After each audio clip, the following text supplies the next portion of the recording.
Broadwater Farm in North London, home of Mark Duggan, whose death sparked riots across the capital in 2011. In the 1980s, this estate was engulfed in flames and violence that saw a policeman murdered. For many, the farm is still a potent symbol of London's segregated communities. There's a distrust of authority, and now the housing divide has been brought into painful relief by the Grenfell Tower tragedy. So how long have you lived on the estate? About 28 to 30 years. And what do you make of the housing here? It's rubbish. It's rubbish. It's crammed, tight, can't get anything done. There's windows that won't close, back garden door won't lock. And do you think lots of people are angry? Yeah, of course they are. Hundreds and hundreds of people are angry. I'm surprised there's not another riot. The people living here have seen the images of Grenfell Tower burning and heard the stories of those trapped inside. Now they're worried about their own homes. Michael Fleming is a builder who lives on the estate. My house is a fire risk. If I took you up there and opened the front door, you'd see it's a fire risk. Why is your house a fire risk then? Because we've got no storage. Everything is in the passage. Anything we got to store has to be in the passage. Our bikes or anything, our boxes, my tool boxes, because there's nowhere else in the house. So we haven't one cupboard in the house, apart from kitchen cupboards. Are people scared after seeing what happened at Grenfell? I think they are. The chair of the Residents' Association says that after years of raising concerns, the authorities are still not listening. Do you think that there's been a failure to listen to people living on housing estates? Oh, yes.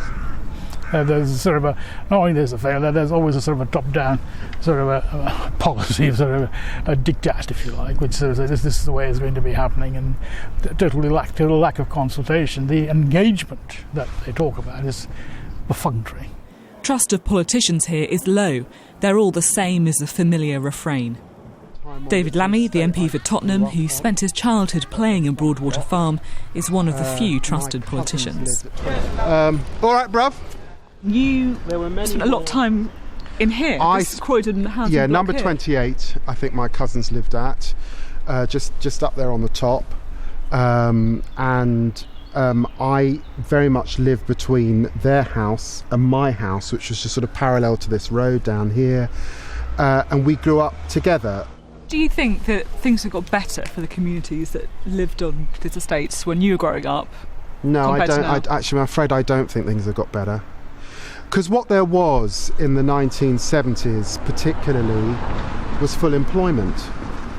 You could get a job that was quite well paid and you could survive. David Lammy says he understands London's housing divide more than most. He lost a friend at Grenfell Tower and is furious about the conditions many in the capital have to endure. Fire doors that aren't fixed. Which must be a concern after There's a Grenfell. big concern now. In many communities, mistrust of the political class runs deep. If there is any suspicion of a cover-up at Grenfell Tower, that will only get worse. So it's been a little over 2 weeks since the Grenfell Tower tragedy. You've been talking a lot to different communities living in similar tower blocks. How have they been reacting? My sense is that if you live in a tower block estate in Britain, in fact, if you live in an estate, there's quite a lot of fear, particularly amongst the women, the mothers with children that I talk to. And that fear is linked to they're now very questioning of the stay put advice, worried about how they would make their way out with their kids at 2-3 o'clock in the morning, and they're untrusting of, if you like, the authority figures that they're reliant on to give them the best advice, the local authority, the housing management organisation, even the fire safety. And that's partly to do with the divide that's opened up in society. The folk that turn up to give you that advice are not people who are living in a tower block, or even know anyone living in a tower block, it would seem. So we're not in a great place. We're not in a great place in Britain. You are someone who isn't in that camp because you, of course, grew up around this estate here. You lost a friend in the Grenfell Tower tragedy. You must still be grieving. I'm still in shock in a sense. We don't, when a young woman is just beginning her life, no one can really believe that she's not here. There's no way of making smoke in your lungs or burning presentable. It's horrific. You touched on this a bit earlier, but do you think people trust the authorities to get to the bottom of what went wrong and to try and put it right? I think the overwhelming sense from the victims is that this is a crime. That something went so badly wrong here that it amounts to gross negligence manslaughter. So people are hanging on that criminal investigation and want updates about how that's developing. We've heard that a lot of police are involved in the criminal investigation, which is good. We don't know whether documents have been seized. We don't know who's been spoken to, but that's the importance. And then in relation to the inquiry is about, yes, getting to the truth, but then also making recommendations so that it can never happen again. But that's years away. And then, as always, it's up to the government of the day to act on those recommendations, and they'll be years off. By then the news agenda will have moved on, the scrutiny will have moved on. I won't have moved on, and parliamentarians like me won't have moved on. So our job will be to hold to account, to make sure that there is justice for those victims, but that this never happens again. Talking about that inquiry, the judge himself has said that he's doubtful that it will be as wide-ranging as some people hope. Are you worried about what happens with that inquiry? I'm disappointed that he's expressed doubt of that kind before even meeting the survivors and victims. This is not a court case. There's not two sides. There are survivors and victims, and it seems to me if you're leading an inquiry, you're walking with them to get to the truth. And you need to be looking at the terms of reference and the scope of your inquiry in partnership with those people. So I'm worried that he's kicked off the inquiry, framing it in a sort of small, tiny way. And do you think he's the right person to lead the inquiry? Look, politicians have to always be careful of being in a critical place in relation to the judiciary. But he is a white upper middle class man who I suspect has never ever visited a tower block housing estate and certainly hasn't slept a night on the 20th floor of one. I hope he will do that in the days ahead. The job is not just to be independent and judicious. I'm sure he's eminently legally qualified. Of course he is. It is also to be empathetic and to walk with these people on this journey. And to sit with them and understand that their lives were in the hands of the state and something badly failed. It's a shame that we couldn't find a woman to lead the inquiry, or indeed an ethnic minority to lead the inquiry in 2017. And I think the victims will also say to themselves, when push comes to shove, there are some powerful people here, contractors, subcontractors, local authorities, governments, and they look like this judge. Whose side will he be on?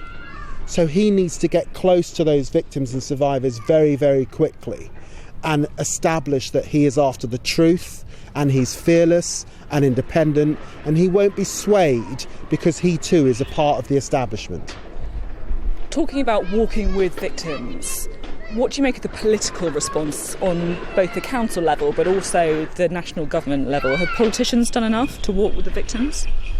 Well, to lose everything, sometimes the lives of other family members, but literally everything you own to go up in flames is devastating for any human soul. But then to find that you're not cradled and supported after that, I'm afraid, is a shocking indictment of our country. And so I have to say that we have failed as a nation. And I'm not going to make that party political. We failed to support those people. And I'm now going to get emotional again, but that makes me very upset that we did that in those early days. And still today, something has badly gone wrong in that local authority who represents those people, but the gap between the people it represents is huge. Now, some have said that you have suggested that there's been a cover-up on the number of people who've died in the Grenfell Tower disaster, what you said was that what people say is that if you put the numbers out early, there could be civil unrest. Were you really saying that the number of people dead could have been covered up to prevent riots? The police have filled in a little bit of the information. We now know there are 23 homes. They don't know how many people were in them, and they don't actually know who owned the home, leased the home, ran the home. So we know a little bit more, but we still don't have a list of survivors. We're not able to subtract the amount of survivors from the approximate number of people in the building. We know that 80 people have lost their lives. But the view amongst the victims, I spoke to them yesterday, is that many more lost their lives. And you have to get close to these people to understand the degree of trust and how badly they have been let down. And therefore, I believe the way to deal with that is constant communication. The communication has been poor. It's got a little bit better in the last day or two, but it's been poor hitherto to this point. John McDonnell, the Shadow Chancellor, said that the victims were murdered. Were they murdered? No, I think that's not the right language. For me, the right language is this amounts, it seems to me, to corporate manslaughter or gross negligence manslaughter. Jeremy Corbyn has also said that what happened at Grenfell exposed the disastrous effects of austerity. Was that right, bearing in mind that a lot of this cladding was put up under a Labour government? The way I talk about it is a tale of two cities. Austerity, and here in London you see it writ large, but you see it in other major cities across the country. You see at one end of the spectrum social housing, a lack of quality, an indifference to people's needs and concerns, and at the other end of London, huge gentrification, huge cranes, huge buildings, huge resource. And you absolutely see that in the London Borough of Kensington and Chelsea. So yes, it is a tale of austerity, but it's also a tale of massive, massive growth. And they are sitting deeply divided, it seems to me, in Britain at this point in time. We're doing this interview from the Broadwater estate in Tottenham. For many people, it's a symbol of those divisions that you were talking about. Do you think that what happened at Grenfell has perhaps exposed and brought to light some of those splits between communities that we're here in London already and also in other parts of the country?